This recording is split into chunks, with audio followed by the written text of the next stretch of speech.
いつか最も面倒。もよろしく。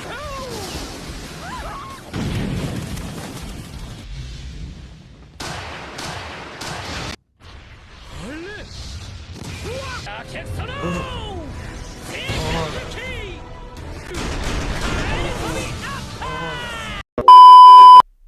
Anime kali ini menceritakan tentang seorang pemuda bernama Misomi Makoto, di mana dirinya diremehkan dan direndahkan oleh seorang dewi pada isekai, akibat wajahnya yang tidak tampan dan terlihat lemah. Namun siapa sangka pada kenyataannya Makoto ini sangatlah overpower. Bahkan di masa depan nantinya kekuatannya hampir setara dengan dewi yang pernah meremehkannya, atau bahkan malah jauh lebih kuat. Awal cerita kita diperlihatkan pada siswa SMA bernama Misomi Makoto. Seperti yang bisa kita lihat bahwa Makoto ini tidaklah tampan dan juga tidaklah pintar. Meskipun begitu, terdapat seorang wanita cantik bernama Hasegawa Nokomi yang telah jatuh cinta kepada Makoto. Singkat cerita, Makoto memutuskan pulang ke rumah dan ketika dia akan menyalakan TV, tiba-tiba dia berpindah ke ruang hampa dan di hadapan Makoto muncul seorang dewa yang bernama Tsukuyomi. Sedikit gambaran, Tsukuyomi adalah dewa penguasa malam dan merupakan salah satu dari ketiga anak bangsawan pada mitologi Jepang. Tujuan Tsukuyomi datang kemari yakni ingin memberitahu bahwa orang tuanya Makoto itu berasal dari isekai. Singkatnya, berkat kontrak dengan dewi pada isekai, orang tuanya Makoto diperbolehkan untuk migrasi ke dunia lain, tepatnya ke negara Jepang. Namun sebagai gantinya pada suatu hari nanti mereka harus memberikan sesuatu yang berharga bagi mereka menuju isekai. Dan orang tuanya Makoto berniat menyerahkan salah satu dari ketiga anaknya. Dikarenakan Makoto tidak ingin adik atau kakaknya yang dikirim ke isekai, maka lebih baik dirinya saja yang akan pergi ke isekai. Dan sebagai salam perpisahan, Makoto menitipkan sebuah surat untuk diberikan kepada keluarganya. Dan karena waktunya telah tiba, dirinya pun langsung diteleport secara paksa oleh seorang dewi yang berada di isekai. Sesampainya di isekai, Makoto dihadapkan kepada seorang dewi. Namun siapa sangka bukannya disambut, justru dewi ini malah mencaci maki Makoto akibat wajahnya yang tidak tampan. Dan karena si dewi cuma butuh pahlawan yang berwajah tampan, Makoto akan diteleport ke ujung dunia dan dilarang untuk berinteraksi dengan manusia agar para manusia tidak tercemar oleh benihnya Makoto. Sebagai ucapan perpisahan, si dewi memberikan kekuatan untuk memahami semua bahasa asing yang ada kecuali bahasa manusia. Makoto pun dilempar ke ujung dunia. Untungnya ketika dilempar, Tsukuyomi sempat menyelamatkan si Makoto. Dan karena si dewi telah melucuti gelar pahlawan milik Makoto, justru membuat dirinya dapat menjalani hidup secara bebas tanpa suatu tugas. Dan sebelum Tsukuyomi benar-benar menghilang karena kekuatannya habis, dirinya pun memberikan seluruh kekuatan yang tersisa kepada Makoto. Mengingat orang tuanya yang berasal dari isekai dan juga telah diberi kekuatan oleh Tsukuyomi, tentunya energi dan kekuatan sihir milik Makoto ini sangatlah besar. Hingga tak terasa 3 hari pun telah berlalu. Karena diteleport ke ujung dunia, Makoto tidak dapat menemukan seorang manusia di daerah belantara ini. Akan tetapi, suara hening itu langsung berubah ketika terdengar suara seorang wanita yang sedang meminta pertolongan. Ketika Makoto menemukan sumber suara, terlihat sosok babi yang sedang dimangsa oleh serigala berkepala 2. Dan tanpa basa-basi lagi, Makoto pun langsung membantai monster serigala dengan satu kali tendangannya saja. Si babi pun seketika langsung menjadi kaget, termasuk Makoto sendiri, melihat monster serigala itu mati dengan sekali serang. Suasana yang sudah agak menjadi tenang dan berkat kekuatan yang diberikan oleh Dewi, Makoto dapat berbicara dengan si babi yang bernama Emma. Emma menjelaskan bahwa tujuan dirinya datang kemari yakni untuk mempersembahkan nyawanya kepada naga tertinggi bernama Shin, agar tanah di kampung halamannya bisa menjadi subur. Namun sebelum menjadi persembahan, dia diserang oleh monster serigala berkepala 3. Dan sebagai ucapan terima kasih, Emma pun mengajak Makoto pergi ke kampung halamannya, mengingat Makoto juga belum makan selama 3 hari lamanya. Sesampainya di rumah Emma, Makoto begitu kaget melihat Emma yang bisa menggunakan sihir. Makoto pun bertanya tentang bagaimana cara untuk menggunakan sihir. Dan dengan senang hati, Emma pun akan mengajari sihir untuk para pemula yang bernama Brit atau sihir api. Meskipun kebanyakan orang menguasai sihir api itu butuh waktu yang lumayan lama, Akan tetapi Makoto dapat menguasai sihir ini dengan sekali percobaan saja. Bahkan di percobaan pertamanya, sihir yang dihasilkan pun juga lumayan besar. Namun anehnya ketika Emma mengecek statistik Makoto menggunakan gulungan khusus doa ini, ternyata level Makoto baru level 1. 1 Keesokan harinya, Makoto dengan perlengkapan seadanya dan dengan mantra yang baru dia pelajari, dia sengaja pergi ke tempat naga tertinggi secara diam-diam. Sesampainya di sana, Makoto kini sudah berhasil memanipulasi bentuk api menjadi sebuah panah. Dan untuk percobaan, dirinya pun langsung mencoba melancarkan serangan pada pintu gerbang ini.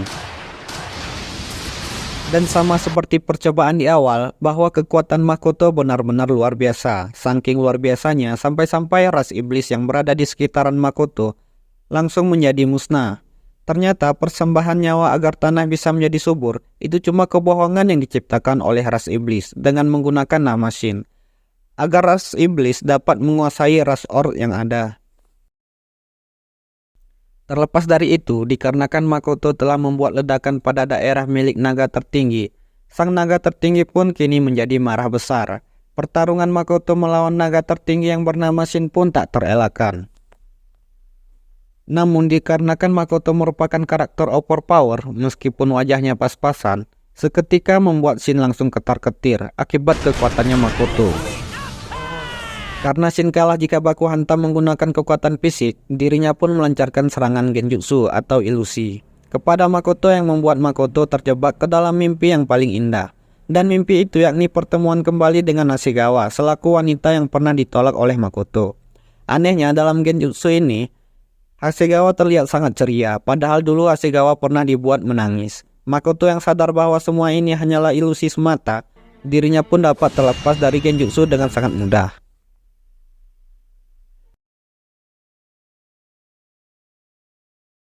Ketika Makoto terjebak dalam genjutsu tadi, Shin dapat melihat ingatan milik Makoto yang memiliki banyak drama. Dan dikarenakan Shin tidak bisa menang, dan juga dia tahu bahwa Makoto berasal dari luar isekai, dirinya ingin melihat lebih banyak drama dalam hidup Makoto. Dan dengan cepat, Shin pun langsung membujuk Makoto untuk segera menjalin kontrak dengan Shin.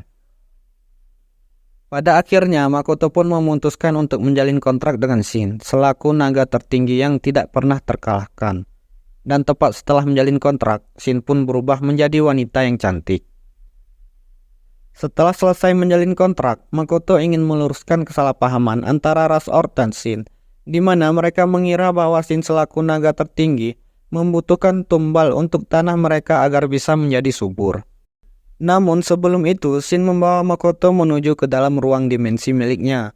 Berkat terjalinnya kontrak dengan Makoto, ruang dimensi yang tadinya hampa kini berubah menjadi layaknya sebuah pulau atau dunia baru yang terdapat pohon dan berbagai macam hewan.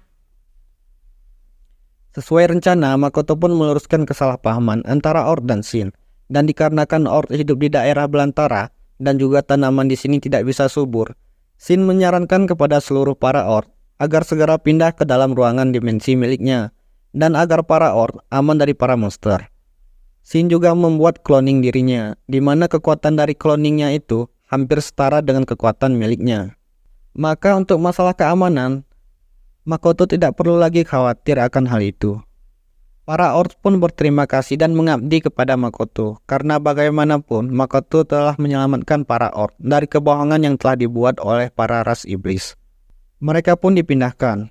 Para Orc sangat antusias dan mereka langsung memulai berbagai macam kegiatan seperti memetik buah, membuat rumah, membangun istana untuk Makoto, dan lain sebagainya. Akibat terlalu antusias bekerja, membuat tangan dari salah satu Orc terluka. Makoto yang melihat hal itu segera menyembuhkan tangan Orc, lalu membantunya untuk menebang pohon. Anehnya meski overpower, akan tetapi Makoto tidak bisa menyembuhkan luka pada tubuhnya sendiri. Jadi cuma bisa nyembuhin orang lain. Tepat ketika Makoto memperban tangannya yang terluka, Shin pun datang sambil membawa seseorang dari ras Warp. Perlu diingat bahwa ras Warp itu berbeda dengan ras biasa, di mana ras Warp dapat menciptakan senjata kuno yang tergolong sangatlah langka dan overpower. Dan tiba-tiba monster yang menyerang Warp ini pun muncul dengan cara menjebol ruang dimensi dengan sangat mudahnya. Sedikit gambaran bahwa monster laba-laba ini dijuluki sebagai pembawa petaka, dikarenakan dirinya selalu memakan segala sesuatu yang berada di dekatnya. Dan jauh di masa lalu, Shin juga pernah melawan monster laba-laba ini, dan karena pada saat ini Shin tidak memiliki pedang, dia pun langsung menyerahkan monster laba-laba ini kepada tuannya, yaitu Makoto. 柔らかいし攻撃は単調だけど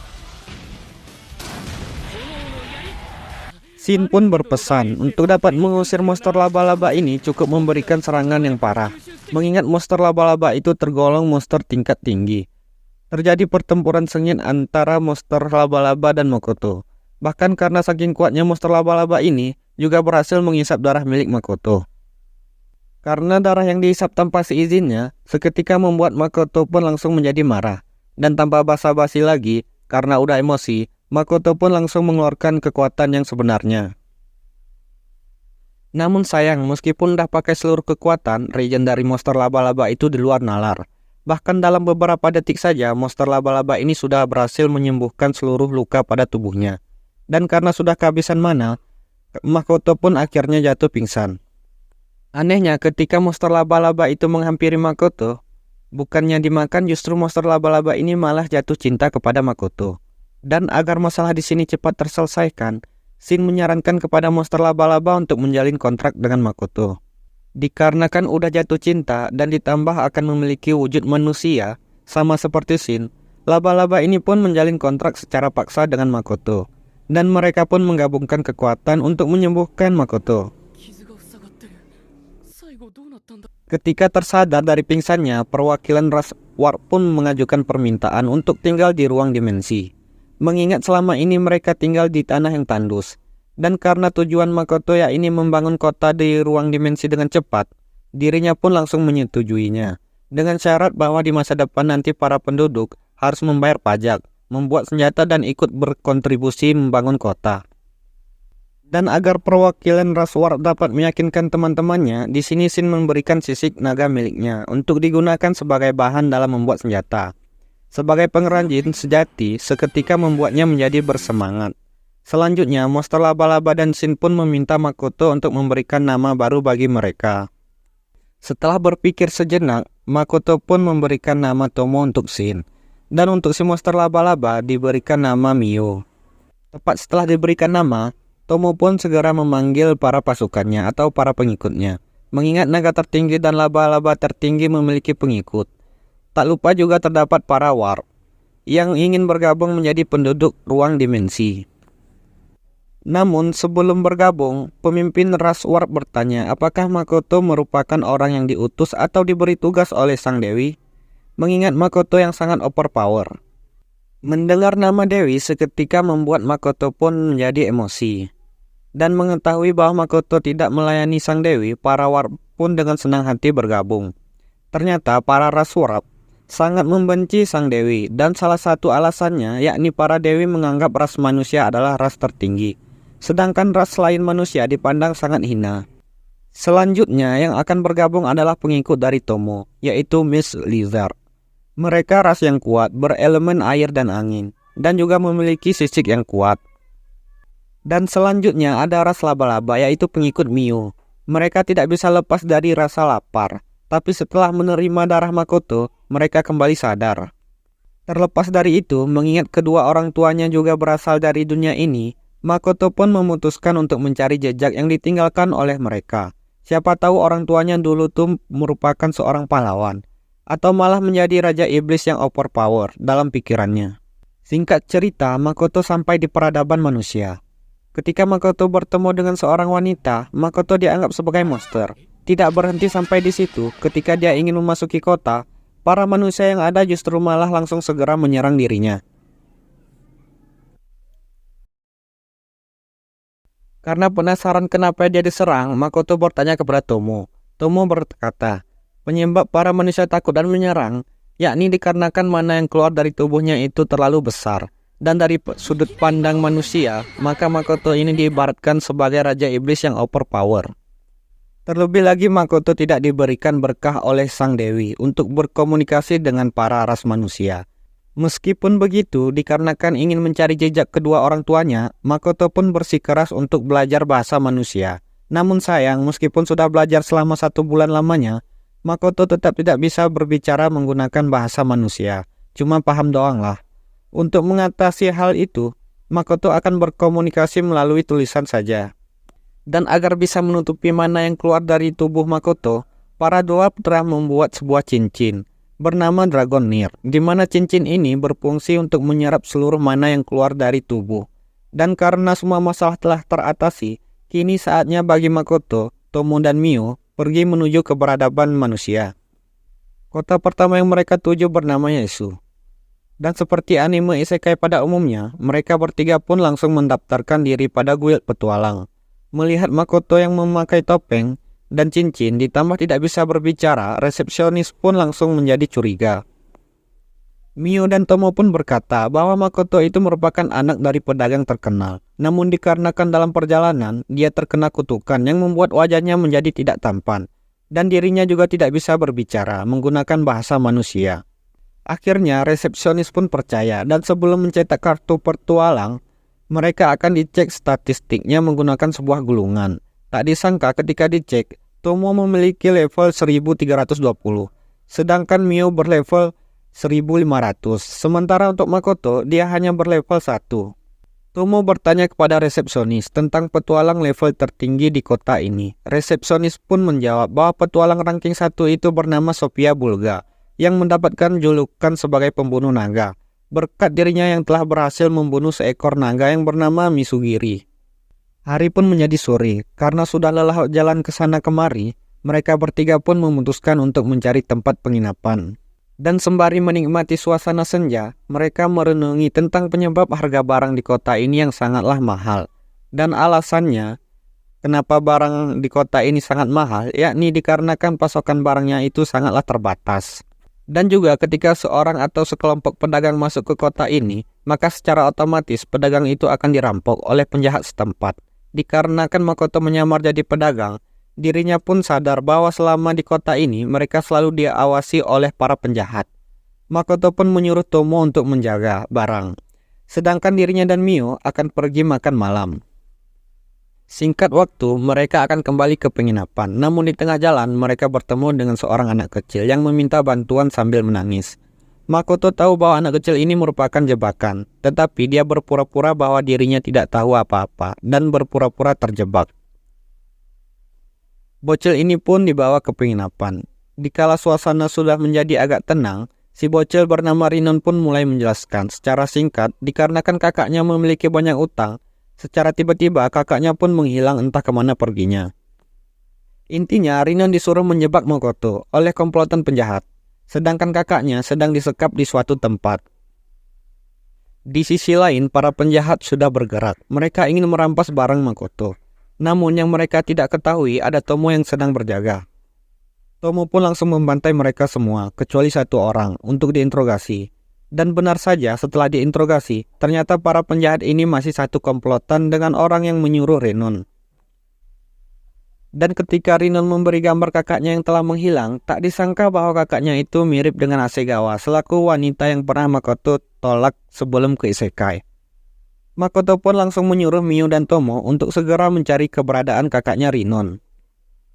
Singkat cerita, setelah mencari kesana kemari, Tomo dan Mio menemukan kakaknya Rinon yang sedang sekarat di dalam gudang.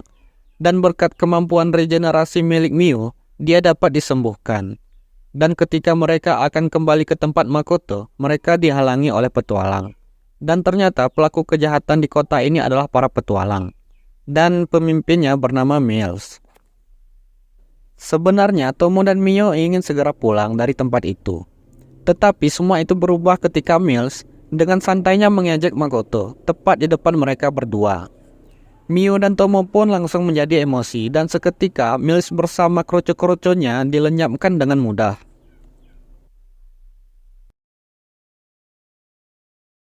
Namun Tomo mengamuk menghancurkan sebagian kota.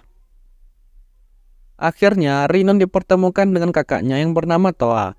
Mereka pun berterima kasih kepada Makoto dan juga ikut menumpang menuju kota Shige. Keesokan harinya, mereka menuju ke kota Shige, kecuali Tomo. Makoto menghukum Tomo karena mengamuk di kota kemarin. Sesampainya di kota Shige, mereka langsung mendaftar pada guild petualang di kota ini. Di saat perjalanan menuju kota Shige, mereka pun bertemu dengan berbagai macam monster yang kuat. Beberapa di antaranya ada Redbird dan juga monster Ruby. Bahkan karena saking kuatnya monster yang mereka temui, partiannya Toa yang rata-rata berlevel 100, tidak ada yang berani melawan para monster itu. Akan tetapi dikarenakan Mio itu levelnya 1500 dan Makoto yang overpower, mereka berdua pun dapat meratakan semua monster dengan sangat mudah. Hingga tak terasa mereka pun telah sampai di pusat kota Shige. Sesuai tujuan, Makoto pun langsung mendaftarkan diri pada guild pedagang, dikarenakan ingin membuat perusahaan yang bernama Misomi Makoto. Setelah berhasil mendaftar, dirinya pun melihat sebuah misi dari perusahaan Rembrandt, yakni untuk mengumpulkan item yang bernama mata ruby. Dan karena kebetulan sekali, dalam perjalanan tadi mereka mengalahkan monster ruby, Makoto pun memutuskan untuk mengambil misi itu. Toa berterima kasih karena telah diberi tumpangan dan juga dikasih drop item monster. Untuk merayakan keberhasilan mereka, Makoto mengajak Toa dan kawan-kawan untuk makan malam bersama. Malam hari pun tiba, mereka makan malam bersama di restoran terdekat. Secara singkat, setelah makan bersama, Toa memberitahu bahwa misi dari perusahaan Rembrandt itu sangatlah berbahaya. Rumornya barang siapa yang mengambil segala misi dari perusahaan Rembrandt, entah gimana ceritanya orang itu sudah dipastikan akan menghilang. Hari pun sudah semakin malam, mereka pun memutuskan untuk segera beristirahat. Keesokan harinya, Makoto dan Mio pergi ke ruang dimensi. Sesampainya di sana, Makoto melihat para penduduk yang sedang bekerja keras. Para warg telah berhasil membuatkan sebuah baju armor untuk Makoto. Dan armor ini terbuat dari cincin Draupnir. Baju armor ini dapat menyerap energi sihir yang keluar dari dalam tubuh. Mengingat Makoto telah mengambil misi untuk mencari item ruby, dia pun segera pergi ke perusahaan Rembrandt untuk memberikan item tersebut. Namun akibat statistiknya yang masih level 1, pemimpin Rembrandt pun tidak percaya akan hal itu. Karena bagaimanapun monster ruby itu sulit untuk dikalahkan, apalagi Makoto dengan level 1. Akan tetapi semua itu langsung berubah ketika Makoto langsung memberikan item ruby tepat di depan matanya. Dan sebagai permintaan maaf karena telah meremehkan Makoto, pemimpin Rembrandt akan memberitahu akan tujuannya mencari item ruby. Jadi keluarganya Rembrandt terkena sebuah kutukan, dan untuk menghilangkan kutukan itu dibutuhkan sebuah bunga langka yang bernama ambrosia. Namun dikarenakan bunga itu sulit untuk didapatkan, maka alternatifnya adalah item ruby. Dikarenakan monster ruby itu pemakan bunga ambrosia. Dikarenakan Makoto mengalahkan monster ruby dan juga dapat drop itemnya, maka sekarang tinggal mencari seorang alkemis yang dapat membuatkan obat itu. Kebetulan pada party milik Toa terdapat seorang alkemis hebat yang bernama Hazal. Maka dari itu Makoto pun menyarankan untuk menyewa si Hazal saja. Mendengar keluarganya yang sebentar lagi bisa segera selamat, pemimpin Rembrandt pun setuju untuk merekrutnya dengan senang hati. Di sisi lain, sambil menunggu hari esok, Makoto pergi ke guild pedagang untuk mendaftarkan perusahaannya. Meskipun si resepsionis berkata bahwa ujiannya itu sangatlah sulit, tapi pada kenyataannya ujiannya tersebut setara dengan soal anak SD. Dan untuk ujian prakteknya, Makoto disuruh mencari item yang sangat langka. Agak mustahil bagi level 1. Akan tetapi dikarenakan Makoto udah ada item langkanya, dirinya pun lulus dengan hasil yang sangat sempurna. Hari pun menjadi sore. Makoto memutuskan untuk pergi ke ruang dimensi. Tak disangka, sampainya di sana, Makoto bertemu dengan keluarganya Tomo yang sedang berjaga.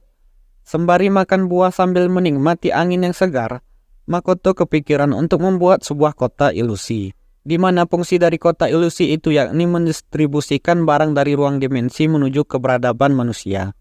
Agar barang-barang seperti buah-buahan, senjata kuno dan lain sebagainya itu bisa dikenal dan dijual kepada manusia.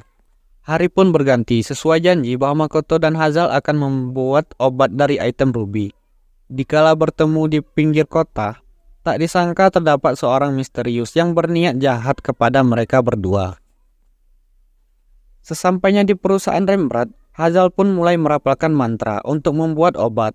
Dikarenakan Hazal butuh waktu yang lama untuk merapalkan mantra, Makoto pun membantu menyelesaikan persiapan tanpa merapalkan mantra. Singkat cerita, Hazal pun telah berhasil membuat obat penangkal kutukan. Namun sayang, meskipun obatnya udah jadi, mereka tetap kesulitan dalam memberikan obat itu kepada keluarga Rembrandt. Mengingat keluarganya sudah berubah menjadi monster, Makoto pun berniat memberikannya seorang diri. Dan dengan menggabungkan kekuatannya ditambah obat, pada akhirnya seluruh kutukan yang ada kini telah berhasil dihilangkan. Karena dirasa urusannya telah selesai, Makoto memutuskan untuk pulang. Di saat perjalanan pulang, Makoto dihampiri Miu dan Tomo. Namun tak disangka ketika berkumpul secara tiba-tiba mereka langsung diserang. Dan orang yang menyerang Makoto adalah orang misterius yang berada pada gang kemarin sebelum ke rumahnya Rembrandt. Dan dari sini mulai terjawab alasan kenapa Toa berkata misi dari perusahaan Rembrandt itu sangatlah berbahaya. Apalagi kalau bukan dikarenakan beberapa orang misterius ini. Intinya perusahaan Rembrandt itu merupakan perusahaan yang sangat besar. Maka dari itu akan sangat mudah bagi perusahaan Rembrandt untuk memonopoli segala sesuatu yang berada di kota ini, seperti barang, misi petualang, dan lain sebagainya. Karena perusahaan Rembrandt yang terlalu berkuasa, panti asuhan di kota ini jadi kekurangan dana. Lem adalah salah satu petualang yang ingin melindungi panti asuhan dari perusahaan Rembrandt. Kebetulan sewaktu di toko minuman, dirinya bertemu dengan seorang dukun. Lem bercerita tentang panti asuhan kepada si dukun, dan dukun ini pun memberikan kutukan kepada keluarganya Rembrandt. Si dukun berkata bahwa efek dari kutukan ini hanya akan membuat orang tertidur. Tapi pada kenyataannya, kutukan itu dapat mengubah seseorang menjadi monster yang akan berakhir menuju dalam matian. Intinya, Lem ditipu oleh si dukun. Dikarenakan kemampuan Tomo itu dapat melihat ingatan sekaligus juga dapat melihat Lem tidak berbohong, Makoto memutuskan untuk melepaskannya saja. Mereka pun dibawa ke tempat Rembrandt. Dan mereka semua langsung segera meminta maaf kepada Pak Rembrandt. Dan juga untuk menghormati Makoto, Pak Rembrandt pun memutuskan untuk memaafkannya. Keesokan harinya, tepatnya sore hari, Tomo yang sadar bahwa ada sesuatu hal yang tidak beres, dia segera pergi menuju ke perusahaan Rembrandt. Dan pada kenyataannya, perusahaan Rembrandt itu suka memonopoli segala sesuatu yang ada di kota ini. Dan alasan kenapa si dukun mengutuk keluarganya Rembrandt, yakni si dukun merupakan salah satu korban dari perusahaan Rembrandt. Jadi bisa dibilang, perusahaan Rembrandt tuh nggak sepenuhnya baik, tapi juga tidak sepenuhnya jahat. Dan juga Makoto akan dikhianati oleh Rembrandt di next video. Jawaban itu akan kalian temukan pada part kedua nanti. Dimana pada part kedua, Makoto akan bertempur melawan pahlawan Sophia Bulgar yang memiliki gelar sebagai sang pembunuh naga. Meskipun sangat overpower, akan tetapi Makoto tetap kesulitan dalam melawan si Sophia Bulgar.